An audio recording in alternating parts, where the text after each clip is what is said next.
wonderful afternoon to the wonderful audience. I, Neha Thavrani, hereby welcome you to the session of OCLF 2020. Our respected guest for today is Ma'am Devyani Khobragade. Devyani Khobragade is a medical doctor by training. Ma'am joined the Indian Foreign Service in 1999. She is currently Joint Secretary in the Ministry of External Affairs. Ms. Khobragade is a medical doctor by training. Devyani Khobragade joined the Indian Foreign Service in 1999. She is currently a Joint Secretary in the Ministry of External Affairs. She is currently Ambassador of India to Cambodia, the Royal Kingdom of Cambodia. Today, she'll talk about her new children's book, A Young Ambedkar, with Ma'am Alvira Diwan. Alvira Diwan is a clinical psychologist by profession. She has her own clinic in Nagpur by name Psych Works. She is also an avid reader and a passionate writer. Her articles are published in both print media as well as digital media.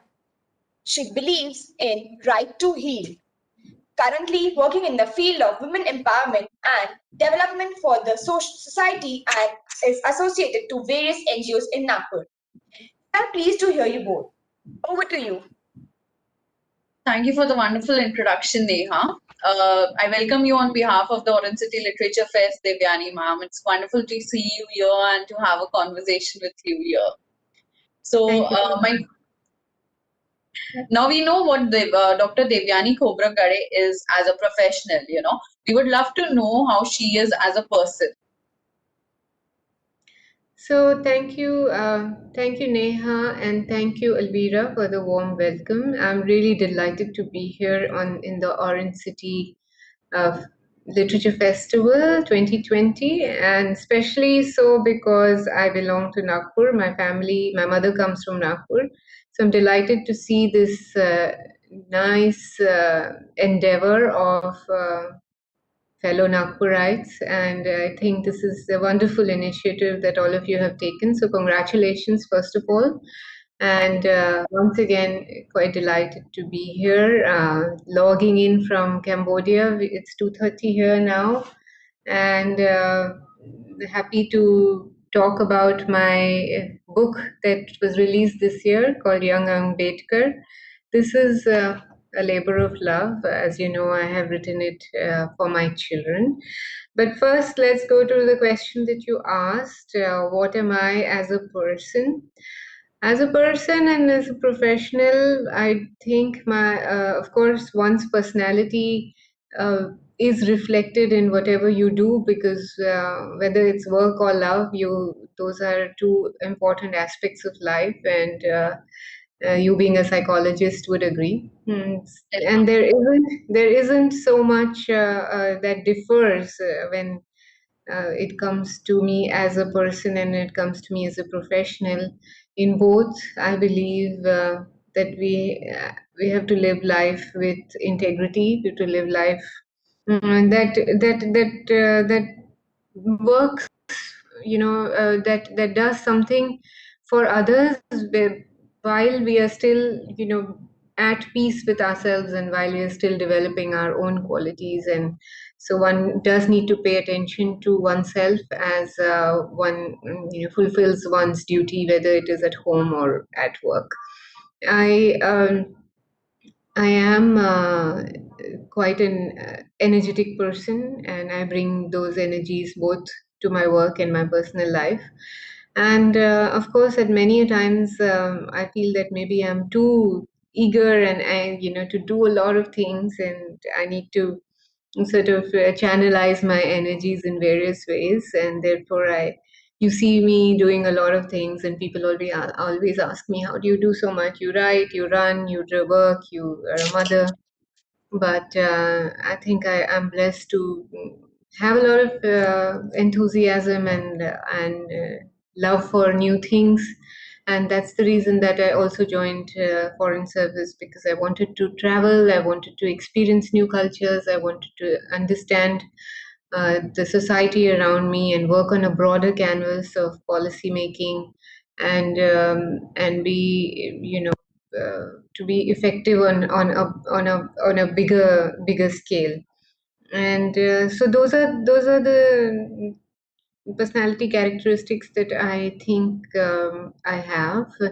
Rest, I think you need to ask my family, and especially and my peers of what they think of me, and maybe they think something different from what I have said.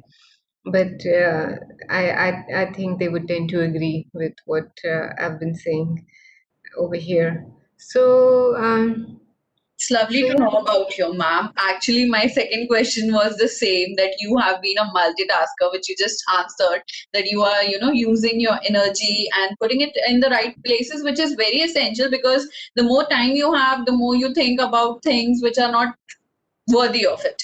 So it's quite, challenging, that how to channelize our energy in the right place, and you've been doing that, and it's lovely to know about it from you.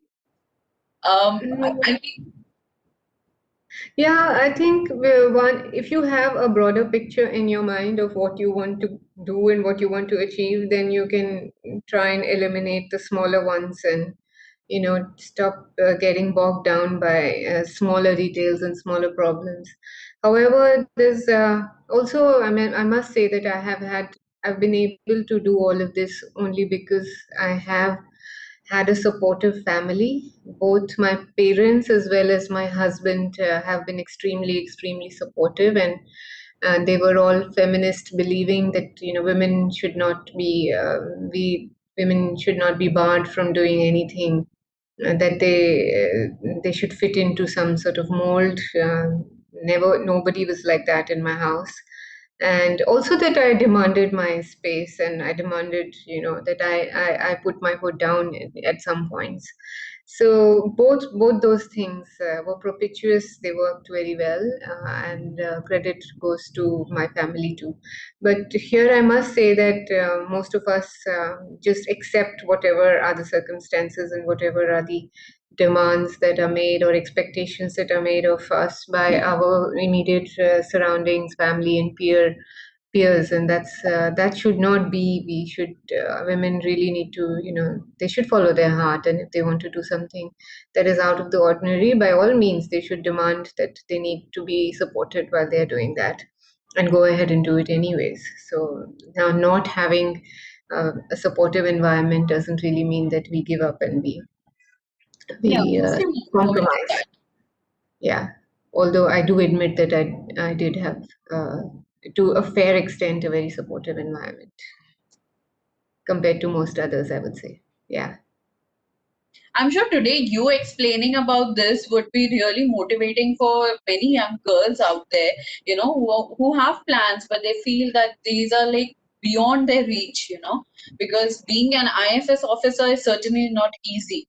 Traveling Yeah. countries and representing your country in different countries is not something that we can feel that, yes, it is easy, it is reachable, Yes, so true. this And is I hope, certainly yeah. going to give hope to many girls out there today. I hope so. I would think that my 1 hour of Sunday afternoon is quite worthwhile, even if one girl gets inspired from Nagpur or from elsewhere in India, whoever watching. Def- I think my time is totally worth it. Definitely, ma'am. It will surely be. Now, coming to Dr. Babasaheb Ambedkar, there are hundreds of books written on him, about his life, about his ideologies. He needs no introduction. He's a worldwide known personality, and he's worked tremendously for the country. My question about to you is, what made you write about the young Ambedkar? So I agree with you that Dr. Ambedkar needs no introduction, and people who are growing up in India and even abroad, he's not just known in India, but he's one of the most influential thinkers and academicians and scholars that the entire world has produced, and his work has had an impact all over the world. However, that said, uh, there aren't many books or there isn't too much literature to introduce Dr. Ambedkar to young children. It's only when I started, trying to make my children understand their background and their history, and to be able to understand this important part of their lives, where we come from and what we represent, and what you know what our society is all about. And it was very difficult for me to find any books on Dr. Ambedkar that could explain all of our Dalit history to children. I tried a lot, and especially there are very few books. There are like few and far between. There was only one book that I found, which was, which had pictures and caricatures, but even that was more like an adult's book. And so I felt that there was a gap, and I couldn't. It was very difficult for me to sort of get them interested in hearing about Dr. Ambedkar. So when I thought that I should write, I should think about writing something down, and when Chiki Sarkar, the publisher of Juggernaut, approached me, I thought it was a wonderful idea. I jumped at it. I said, for sure. Although I have a very busy schedule and I won't be able to stick to a time period, and so if you don't put that pressure of time on me, then I'm very happy to do this, because this is actually something that I've been thinking of doing myself. And so we started, and it took about a year and a half to write this small book. But it was totally worth it. It was such a wonderful experience, and it actually got my children interested. When I would, when I would write a chapter, I would go to them and tell them that, hey, look, this is what I have written, and this is about Dr. Ambedkar. And can you please read this chapter and tell me if it interests you, or there are some things that I need to change? And so they actually started, they would hum and haw, but then finally they would read that chapter, and then they would give me suggestions, and tell me things like, oh, but that's not, I don't understand what that word is, or I don't understand what this phrase that he had around roly poly cheeks means, because they've never heard of something, that's some sort of an old English terminology that perhaps we grew up with, but this generation has never heard about it. So there were these, editorial changes that they actually helped me make, and then they actually got interested in the life of Dr. Ambedkar. They were when I wrote about this chapter where he has to travel through the night, and nobody would, give him a ride in their bullock cart, because he was an untouchable and he couldn't even find water to drink. They were very amazed that this is this actually happened, and that this actually even happens now in villages and many parts of the country. And so they actually were very interested in understanding how this changed, and how Dr. Ambedkar helped bring about uh, ensuring that untouchability became unlawful, and and how we all got equal rights, and the affirmative action. They actually understood such concepts, which was quite amazing for me, and thoroughly personally satisfying, and completely. I felt really, that this was something very important, that we really need to tell our children, and make them aware, and make them into more sensitive human beings as they're growing up. So I would really recommend to everybody to read the book to their children, and it's been written in a very simple and lucid style, and actually edited by my children. So so that's that's what. That's amazing, ma'am. It's really thoughtful for you to write a book for your children to explain them about your roots, where you come from, where you have been seeing these things, and educating them about certain things which we now rightly said don't see in the urban areas, but still persist in the rural areas to some extent. So, Hmm. and on a personal note, I would like to congratulate you. Matlab, this style of parenting is something which every parent should look forward to. They should give their children a part of their roots, of their cultures, and where they have been through. Because kids these days are not, exposed to all these factors. They are just living in their virtual world. They are just That's in true. their fantasy world that everything is going to be perfect in life, and these things, teach them a lot about life. Yeah, true. True, and they really need to get out. It's really difficult to even make them hold a book, Exactly. because they're always on their devices. So, Exactly. and that's So to they've read write this them. after it got published too. Like you Sorry? said, they were reading the manuscript. They were giving you some suggestions. They were into editing. So did they read it completely after it got published? Yeah, they did. They did read it. Yeah, they were quite What was happy the to. reaction? How did it come out? What was their review? They loved it because they hadn't seen it with the Uh, illustrations illustration. and all. Yeah. Yeah, so for them to see the illustrations and all was very, very nice. They enjoyed looking at the illustrations and reading it again. They were kind of surprised that it was such a small book because I had written and rewritten so many drafts, so they thought it would be really big. But so that was surprising for them, but otherwise they really liked it. We'll come to your writing experience later too, because I want this to be, a tip for the newbie writers. You like, since this was your first book also. But before Mhm. that, I would like to ask you, when we read about some influential people, and when we are talking about Dr. Baba Sahib Ambedkar, there's a lot to learn from him. So while researching about his book, what were the incidences which have enlightened you, or which have left an impact on you, or which were new to you as a person also? In some incidents from his young life, from his childhood, if you can share. So, Alvira, look, I grew up in a Ambedkarite family in Nagpur and Chandrapur.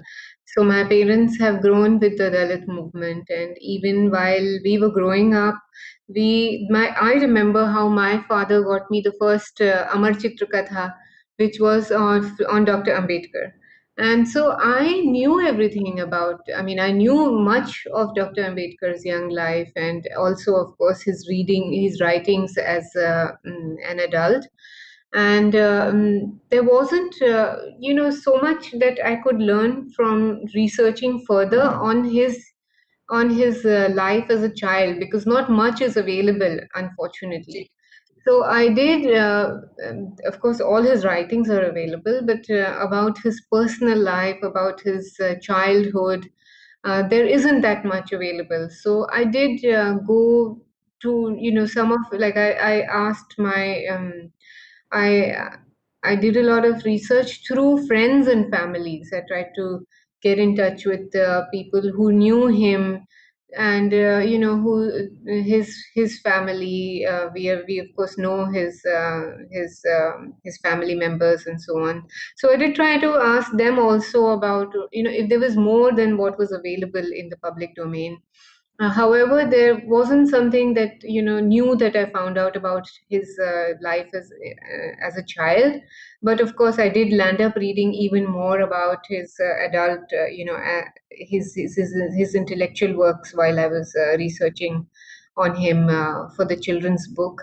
One nice thing that I found out was about the name of his school in Satara, and then I also saw that there was a sketch or a photograph of his handwriting of how his name was enrolled in the school, and that not many people are aware. I mean, I was aware that his name was changed from Ambavadekar to Ambedkar because his teacher was, changed his name.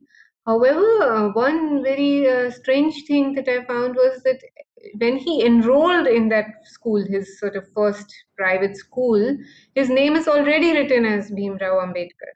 So there is some sort of a discrepancy here about whether his name was originally Ambedkar and that he'd already always enrolled himself as Ambedkar and not Ambavadekar.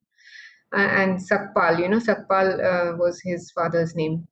So that's something unusual that I found out. And other than that, what was your question? What is it that what are the unique What is characteristics? any special experience from his childhood, if you can share? Yeah, Any story or any instance, if I can say. So, what I liked about, I mean, of course, there are many admirable things about even young Ambedkar. He was a very tenacious child, a very, sort of, he knew what he wanted, and his hard work is simply amazing. How much hard work he had put in as a child. What I like what I liked, and I keep telling my daughters also, is the way when his family moved from Satara to Mumbai and they were living in the BDD chawl in Lower Parel. That's not written in the book, of course, because the book couldn't cover everything. How they all had to live in one room, and in the chawl late at night he would sit and study in under one lamp while the entire family was sleeping. And one more very touching incident is how when as a young child he finds out, his mother dies when after his mother died after she gave birth to him a couple of years later. So because they had a lot of like the children were young and there were many children, so the father remarried, and Dr. Ambedkar, as a young child, did not like that his mother's jewelry was worn by his stepmother, and he was unhappy about that. And it's very touching, how to see this. And to hear and read about it, and so he tries to run away to Mumbai. He thinks that maybe I'll run away, and then he tries to steal some money from his aunt's pocket, and he sees that there isn't much money over there, and then he feels really bad, and he rethinks, and he remembers how his father tells him that education is what is going to change his life, and that he really should study hard. And after that he resolves that he wants to study very hard and do well at his studies. So that was something that really touched me, and it is something that I think would perhaps ring true to any child, because that's something that perhaps not that many children have that experience, but yes, it's something that one would think of it as a child, right? If you feel rebellious, you feel like I'm going to run away and so on. But then he also has the sensitivity to understand his family's condition and social and economic condition and so on. And that's really very touching. That's the exact lesson I was looking for, ma'am, because children nowadays, especially in this generation, they need to understand that only education is going to, change their life for better. They Yeah, are true. constantly finding ways, simple ways of, maybe working things out in life, but they don't understand the importance of education yet. So this is the lesson that I was looking for. In addition, I would love to, hear something from the book, something which is like, suppose your favorite part or something, a particular part of the book which your daughters loved absolutely. If you could please read it to us. Yeah, I'm trying to find Sure, sure. a part that I like.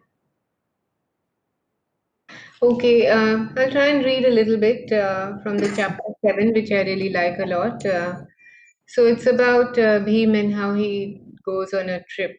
So when this is chapter 7, I'll start reading. When Bhim was about 9 years old, his father and stepmother moved to another town called Koregaon, Ramji was now working as a cashier for a project run by the British to build a water reservoir in Koregaon. There was a famine in the region, and the project was to provide employment to the poor there who were dying of hunger. Bhim and other kids, however, continued to live in Satara with their aunt. Ramji wanted his sons to join him in Koregaon during the summer vacations. The boys were excited at the thought of the journey by train. They started preparing for their holiday a few days ahead. New clothes were brought, English shirts of soft muslin and dhotis with gold broad borders. They all got themselves new caps and shoes.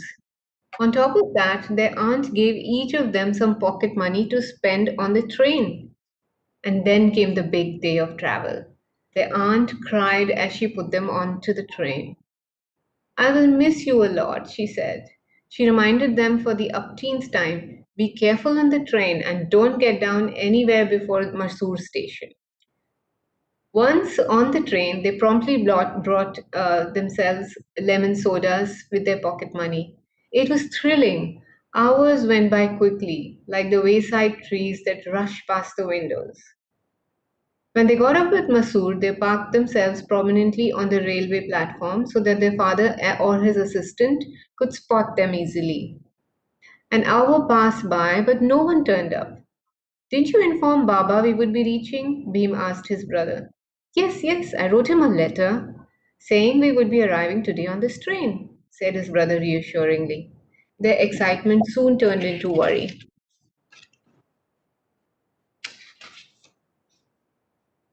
The station master, who had been watching these boys, approached them and asked them what the matter was. The boys explained the situation to him. You look like you're from a decent family. Are you Deshmukhs or Chauhans? The station master thought the boys were from a high caste. We are Mahars, Bhim blurted out. Instantly, the station master's face and manner changed. The kindness and concern disappeared, and he stomped away disgusted. Soon, the drivers of all the bullock carts and carts parked outside the railway station had learned that the kids were untouchables. None of them were ready to take the boys to Koregaon. The station master did not want any trouble with these kids on his station. When it became quite dark, he asked the boys, Can one of you drive a bullock cart? Yes, we can, they answered, finally feeling a little hopeful. Okay then, give this man double the fare and you can sit in his cart and ride it while he walks along. The bullock cart owner did not want to sit with the untouchable boys for the fear of getting polluted. But he couldn't resist the money the same untouchable boys were ready to pay. The boys rode for a long time. As they approached a dry riverbed, the owner asked them to stop the cart and said, You boys better eat now. You won't get any water to drink with your food after we cross this river. The cart owner then vanished to a nearby village for his meal. Bhim and his party opened their tiffin. One of them went to the river to fetch some water, but came back without any. There's nothing but puddles of stinky water full of cow dung, he told the rest. Oh, then we can't even eat, exclaimed Bhim, who was by now very hungry and tired. They resumed the journey when the cart owner returned. It was around 9 at night, and the road was deserted. Suddenly, the man jumped into the cart and started driving it fast. Bhim and his brothers were surprised and feared that he was trying to kidnap them. They were, after all, dressed in their best and wearing gold ornaments. All four boys started crying at the top of their voices. After some time, the cart driver pointed to a light far ahead. This is the toll collector's booth. We will stop here for the night. Now stop crying. It was almost midnight when they reached the toll station. It was a little hut at the foot of a small hillock. They found many bullock carts parked there for the night. Bhim was relieved to see other people. He asked the cart driver, Can we get water here? We're hungry and thirsty. Go ask the toll booth operator. But don't tell them you're Mahars. Try saying you're Muslims instead. Bhim decided to follow his advice. He was confident he could speak like a Muslim. He was learning Urdu at school because Mahars were not allowed to learn Sanskrit, the language of the holy books. Sadly, the toll booth manager told him rudely, "Do you think we keep water for you Muslims here? Go to the village on top of the hill if you want water." In the dark, the hill looked scary to the tired boys. They reluctantly lay down in the unharnessed bullock cart and prepared for a sleepless night. Morning arrived after a long wait. Onward they went into the bullock cart, hungry and thirsty. After a few hours' ride, they arrived at their father's doorsteps, tired and shaken. So this was chapter 7. And it's a very poignant chapter because it starts, with their excitement and then the kind of ordeal that Bhim goes through, young Bhim goes through with his brothers, and the social situation, and the impact, the psychological impact that it has on young kids. And this, Dr. Ambedkar says, is one of the nights, one of the very strong impressions which made him realize what untouchability was, and the kind of discrimination that untouchables faced. And this was the night that he resolved that he's going to fight. uh, One of the impressionable moments of his life, of his young life, when he decided that he wants to change the way things are. And so this is a very and it's a very it's written in his own words, when he's written it in uh, the only biographical piece that he has, called Waiting for a Visa. And nobody really understands what the title is, Waiting for a Visa. It's very touching because it's almost as if he is waiting to be accepted in his own country, and this is the way I interpret it. That that's why he has written. He's given that as a title. So this part has been taken from Waiting for a Visa, his only autobiographical piece. And of course, I've changed the wordings and I've made it simpler for kids to understand. And this was one of the parts also that my daughters liked a lot. So that's the reason that I read it, especially because it is it shows the crux of the book, which is trying to explain how what were Dr. Ambedkar's defining moments as a child, and it also explains what the situations of Dalits was, and what is caste system, and what kind of deleterious effects it can have on the psyche of people. So So also it explains that because he has been through these things in life is the reason that he wants that none other should have been going through this, and the reason that he was working so much for the country. There are yeah, types of people when if you have been going through something, you would either want that the other person should go through the similar ordeal because you have went through it, or it would be in the correct opposite manner of it, that no one should go through what I have been through. yeah, and it's only men and women with integrity and character that feel that what I've gone through, nobody else should go through. True. And it's the same thing with Gandhiji. What he experienced when he was in South Africa, he realized that he didn't want anybody else to go through this, and that we should all. It of course it always starts with oneself, right? When one faces oppression and indignity, and that is always a defining movement when you want to make change for the positive, when you realize that this is when it happens to yourself, it has a different impact. And so this was childhood impressions are always defining moments for adult personalities.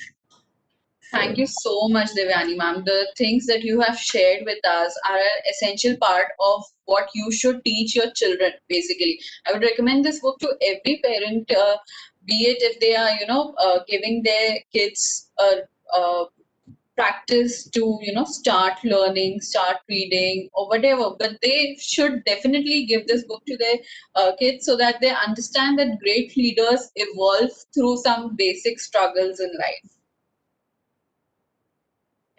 Devyani ma'am, I would like to conclude the session, but before that, my last question would be: is there a piece of advice that you would like to give to new writers, since this has been your first book? Were there some mistakes that you would want to share so that other people don't go through the similar pattern? Yeah, well, since I'm not a full-time writer, I have not taken, this book, and this book is more a sort of a love of labor rather than something that um, as I said, it was not. I should have been more diligent about writing every day or editing every day. Writing new things and then going back and editing whatever I had done earlier. So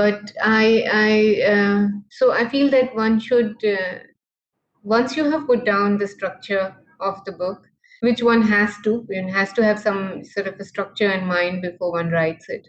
And of course, one does have a story arc that one follows. How there is always a introduction of the character, and then there is the tension, and there is always a struggle towards resolution of that tension. And then in the end, either the tension is resolved or it's not resolved, but you have to sort of conclude it in a way that it goes either way. There is some resolution or there isn't.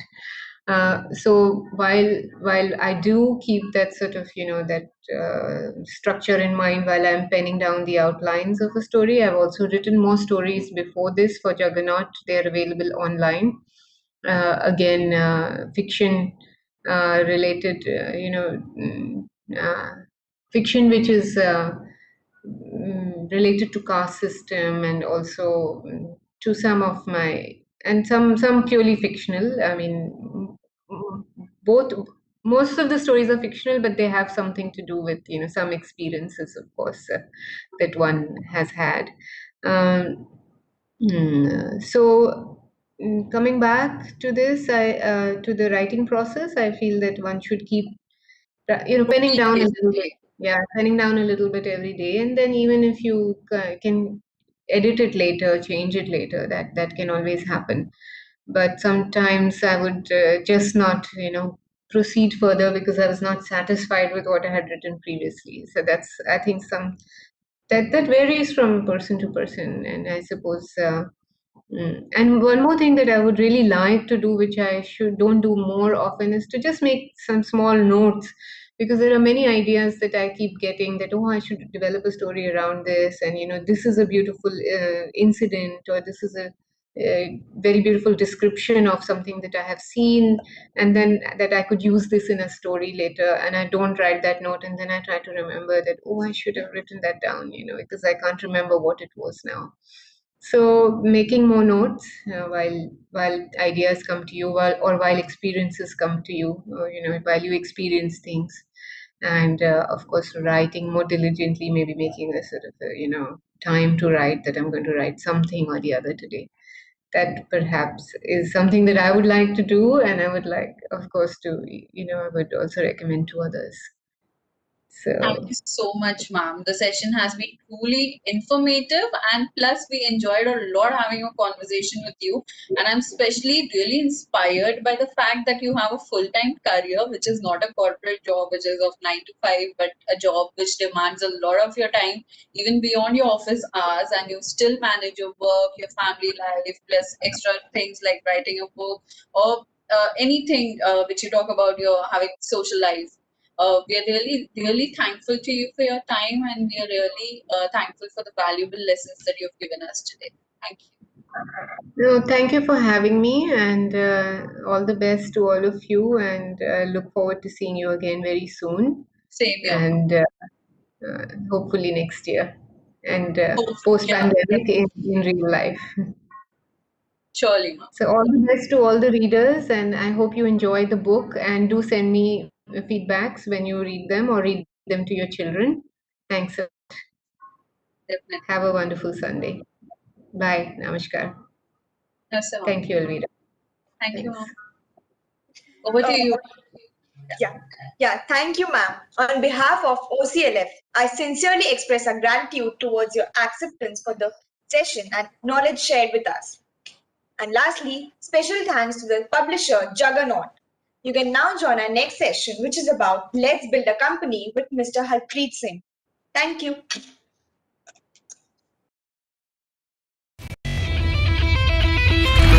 "20 years of existence. 2 universities. 23 educational institutes. Offering 137 courses. Raisoni Group of Institutions. A vision beyond."